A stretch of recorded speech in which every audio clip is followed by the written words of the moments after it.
ऐसे ही हर रोज अपडेट्स के लिए मेरे चैनल को सब्सक्राइब करें। संभोग, परमात्मा की सृजन ऊर्जा 3। रामानुज एक गांव से गुजर रहे थे। एक आदमी ने आकर कहा कि मुझे परमात्मा को पाना है। तो उन्होंने कहा कि तूने कभी किसी से प्रेम किया है? उस आदमी ने कहा कि इस झंझट में कभी पड़ा ही नहीं, प्रेम वगैरह की झंझट में नहीं पड़ा, मुझे तो परमात्मा का खोजना है। रामानुज ने कहा, तूने झंझट ही नहीं की प्रेम की। उसने कहा, मैं बिल्कुल सच कहता हूँ आपसे। वह बेचारा ठीक ही कहा रहा था, क्योंकि धर्म की दुनिया में प्रेम एक डिस्क्वालिफिकेशन है, एक अयोग्यता है। तो उसने सोचा कि मैं कहूँ कि किसी को प्रेम किया था तो शायद वे कहेंगे कि अभी प्रेम छोड़, वह राग वाग छोड़, पहले इन सबको छोड़ कर आ, तब इधर आना। तो उस बेचारे ने किया भी हो तो वह कहता गया कि मैंने नहीं किया है। ऐसा कौन आदमी होगा जिसने थोड़ा बहुत प्रयास नहीं किया हो? रामानुज ने तीसरी बार पूछा कि तू कुछ तो बता, थोड़ा बहुत भी, कभी किसी को। उसने कहा, माफ करिए, आप क्यों बार बार वही बातें पूछे चले जा रहे हैं? मैंने प्रेम की तरफ आंख उठा कर नहीं देखा, मुझे तो परमात्मा को खोजना है। तो रामानुज ने कहा, मुझे क्षमा कर, तू कहीं और खोज, क्योंकि मेरा अनुभव यह है कि अगर तूने किसी को प्रेम किया हो तो उस प्रेम को फिर इतना बड़ा जरूर किया जा सकता है कि वह परमात्मा तक पहुंच जाए। लेकिन अगर तूने प्रेम ही नहीं किया है तो तेरे पास कुछ है नहीं जिसको बड़ा किया जा सके, बीज ही नहीं है तेरे पास जो वृक्ष बन सके। तो तू जा कहीं और पूछ। और जब पति और पत्नी में प्रेम न हो, जिस पत्नी ने अपने पति को प्रेम न किया हो और जिस पति ने अपनी पत्नी को प्रेम न किया हो, वे बेटों को, बच्चों को प्रेम कर सकते हैं। तो आप गलत सोच रहे हैं। पत्नी उसी मात्रा में बेटे को प्रेम करेगी जिस मात्रा में उसने अपने पति को प्रेम किया है, क्योंकि यह बेटा पति का फल है, उसका ही प्रतिफलन है, उसका ही रिफ्लेक्शन है। यह एक बेटे के प्रति जो प्रेम होने वाला है वह उतना ही होगा जितना उसके पति को चाहा और प्रेम किया है। यह पति की मूर्ति है जो फिर से नई होकर वापस लौट आई है। अगर पति के प्रति प्रेम नहीं है तो बेटे के प्रति प्रेम सच्चा कभी भी नहीं हो सकता है। और अगर बेटे को प्रेम नहीं किया गया, पालन पोषना और बड़ा कर देना प्रेम नहीं है, तो बेटा माँ को कैसे कर सकता है, बाप को कैसे कर सकता है? यह जो यूनिट है जीवन का परिवार, वह विषाक्त हो गया है।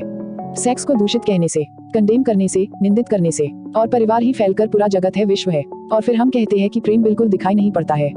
प्रेम कैसे दिखाई पड़ेगा? हालांकि हर आदमी कहता है कि मैं प्रेम करता, जीएल माँ कहती है, पत्नी कहती है, बाप कहता है, भाई कहता है, बहन कहती है, मित्र कहते हैं कि हम प्रेम करते हैं। सारी दुनिया में हर आदमी कहता है कि हम प्रेम करते हैं। दुनिया में इकट्ठा देखो तो प्रेम कहीं दिखाई ही नहीं पड़ता। इतने लोग अगर प्रेम करते हैं तो दुनिया में प्रेम की वर्षा हो जानी चाहिए, प्रेम की बाढ़ आ जानी चाहिए, प्रेम के फूल खिल जाने चाहिए थे, प्रेम के दिए ही दिए जल जाते।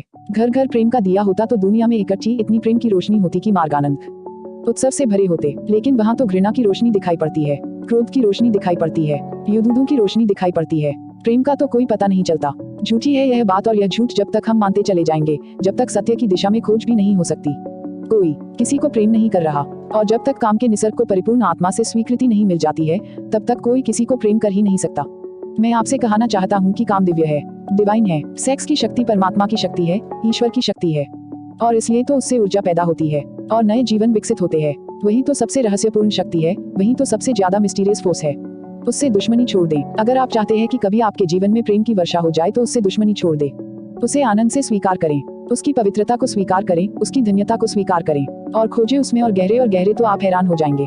जितनी पवित्रता से काम की स्वीकृति होगी उतना ही काम पवित्र होता हुआ चला जाएगा, और जितना अपवित्रता और पाप की दृष्टि से काम का विरोध होगा, काम उतना ही पाप पूर्ण और कुरूप होता चला जाएगा।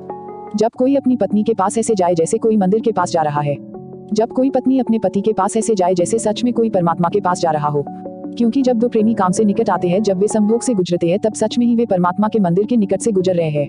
वही परमात्मा काम कर रहा है उनकी उस निकटता में, वही परमात्मा की सृजन शक्ति काम कर रही है। और मेरी अपनी दृष्टि यह है कि मनुष्य को समाधि का, ध्यान का जो पहला अनुभव मिला है कभी भी इतिहास में, तो वह संभोग के क्षण में मिला है और कभी नहीं। संभोग के क्षण में ही पहली बार यह स्मरण आया है आदमी को कि इतने आनंद की वर्षा हो सकती है। और जिन्होंने सोचा, जिन्होंने मेडिटेट किया, जिन लोगों ने काम के संबंध पर और मैथुन पर चिंतन किया और ध्यान किया, उन्हें यह दिखाई पड़ा कि काम के क्षण में, मैथुन के क्षण में मन विचारों से शून्य हो जाता है। एक क्षण को मन के सारे विचार रुक जाते हैं, और वह विचारों का रुक जाना और वह मन का ठहर जाना ही आनंद की वर्षा का कारण होता है। तब उन्हें सीक्रेट मिल गया, राज मिल गया कि अगर मन को विचारों से मुक्त किया जा सके किसी और विधि से तो भी इतना ही आनंद मिल सकता है।